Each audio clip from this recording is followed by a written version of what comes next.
Oh, there he goes, kicking hairs. Come on, bro. I went blank for a second there. Cork bark.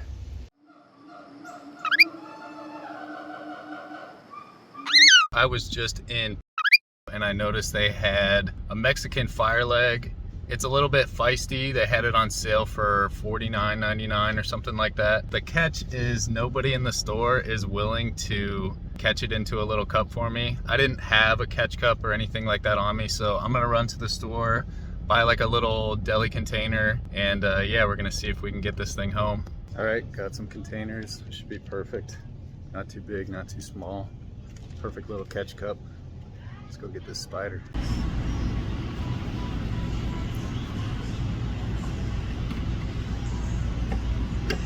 That's pretty good.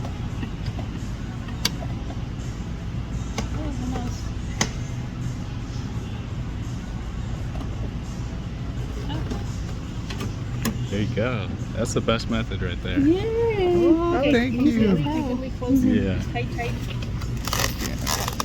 I think it's because it's stuck back here. Thank you so much.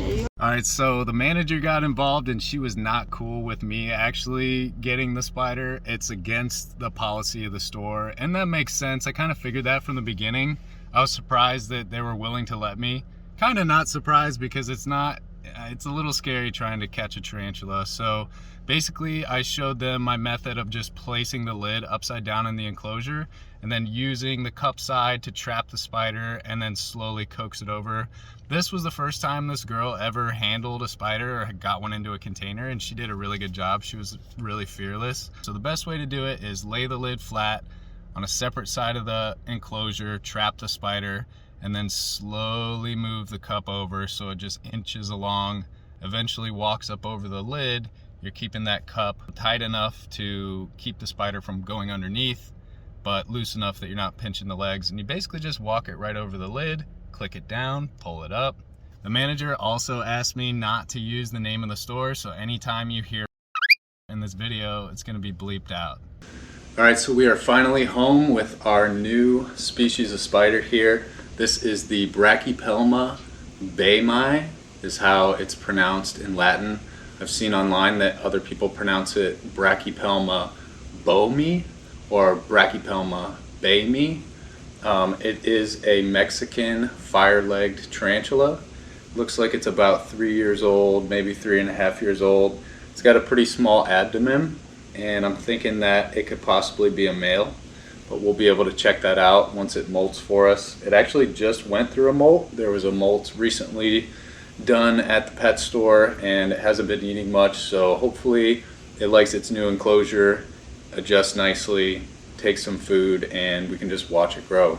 The two girls that I spoke with when I first walked in were terrified of this thing, and rightly so. I mean, not everybody who applies for these jobs at these corporate pet stores is trained on tarantulas, and it doesn't sound like there's much training when these pets are given to them. Even the manager was asking me questions on feeding schedules, habits of the creatures, what to do, what not to do. So for the most part, they all seem generally terrified of it. So we're gonna go ahead and set him to the side for a moment and work on the enclosure. Now, this animal is gonna start out in a critter cage, and that's gonna be its not permanent home, but it'll definitely be in here for at least a year. Ultimately, when it gets bigger, I'm gonna put it in a nicer, larger sized acrylic container just to be able to show it off a little bit nicer. I'm not a huge fan of the critter cages, but when you start keeping multiple spiders, you're just going for something that's cheap and something that works.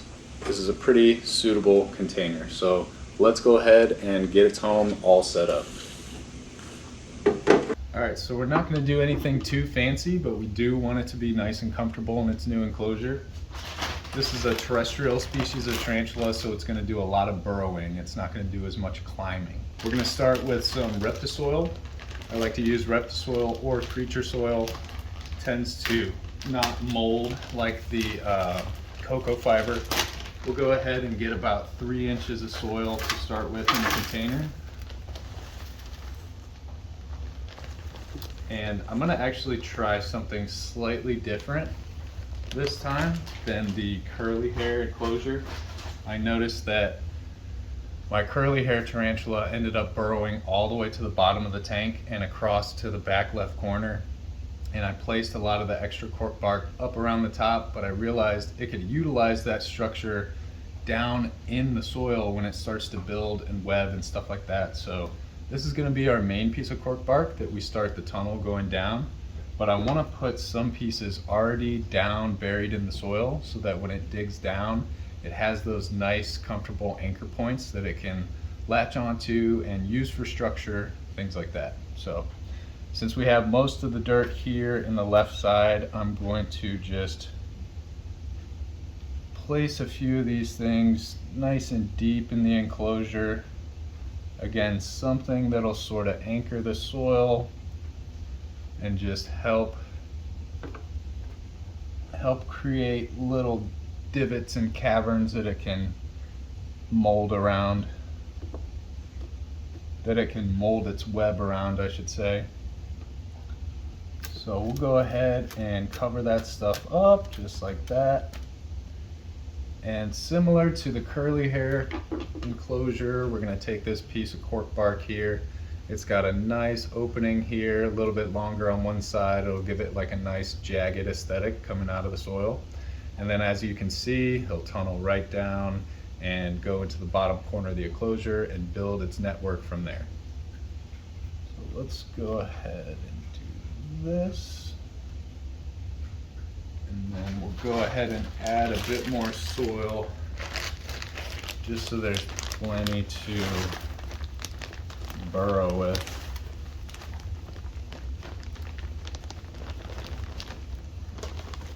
But not too much to where the top surface of the soil is too close to this top lip. So when we go in there to feed it or change the environment or put some water in the water dish, it'll actually stay down in there. What I noticed at the store was this specific spider was a little bit bolty. It kind of went nuts as she went to try to get it in the enclosure. So I do want this exposed a little bit because I think it looks cool. But for the most part, it's going to be nice and buried just like that. And have a perfect little area for it to go down in the substrate.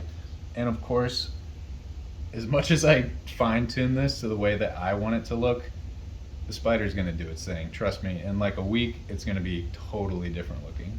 So, like I said, nothing fancy.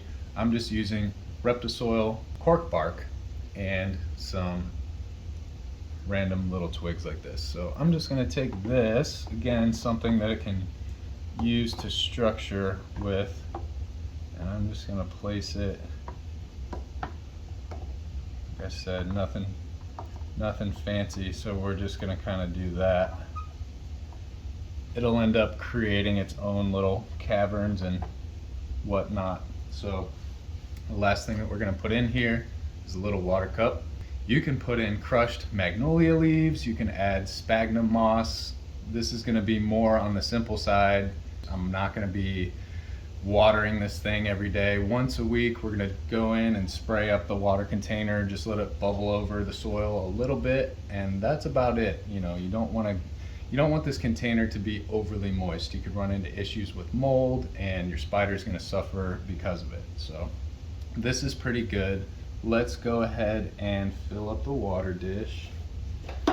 Now, it's typical for terrestrial species to actually dump dirt into their water bowl, and what I've noticed is this seems to be a construction technique, because what happens is when the soil connects into the water dish, it actually pulls all of the water into the soil fairly quickly, and this entire corner will be a much damper material. And I've noticed that they get this damp substrate and they pull it to different parts of their tunnel. I'm thinking just to help pack it in and build it up. So if anybody else has, you know, another theory behind why they typically dump dirt in their water dish, let me know. Comment down below. So let's go and fill up the water dish. And it's okay if it sprays over a little bit. We're gonna do just a once through initial spray, and then a weekly water maintenance will look something like this. fill it to the top and let it spill over a little bit. Because it's a new enclosure, the soil's pretty dry, we'll go ahead and do a little bit of misting here. You'll find that the spider really doesn't appreciate too much water in there. All right, now for the exciting part. Let's go ahead and get a close-up look of our Brachypelma baymai. Nice, careful, yeah, very bolty and is known to kick hairs, although the species is generally got a nice temperament. This is not coming off great. All right, there we go. Please don't kick at me. All right, so look at that, guys. Beautiful. Look at those fire red legs. I'm trying to keep my voice down because I don't want the air from my breath to scare it up the side or anything like that, but that is just an absolutely beautiful spider. Can't wait to watch it grow. All right, he's a little bolty, so let's go ahead and just get him in the enclosure. Please don't kick any hairs at me. Put him all the way down in just like that.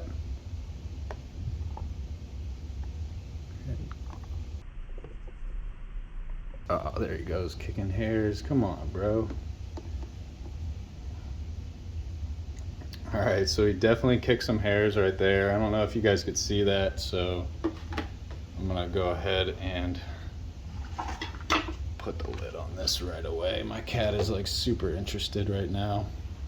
And we're just gonna go ahead and get the lid on and let this guy chill. He's a little bit angry at the moment, rightfully so.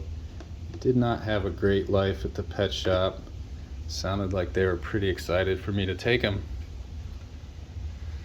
So there we go. We got our hair kicker, Notorious. If it is a male, makes sense. They tend to be a little bit more aggressive, especially when they hit this age and they start coming on maturity. So that is the new spider. We're not gonna try to feed him. I don't wanna open this tank anymore or mess with them too much. I don't want any hairs on me. I don't know what's floating through the air right now.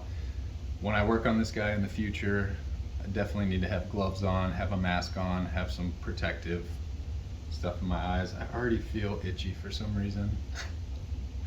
So, all right guys, thank you so much. This is my beautiful new Brachypelma baymai, baymai, whatever you want to call it. Hope you guys enjoyed the video. Please like, subscribe, hit the notification bell, and I'll see you next time.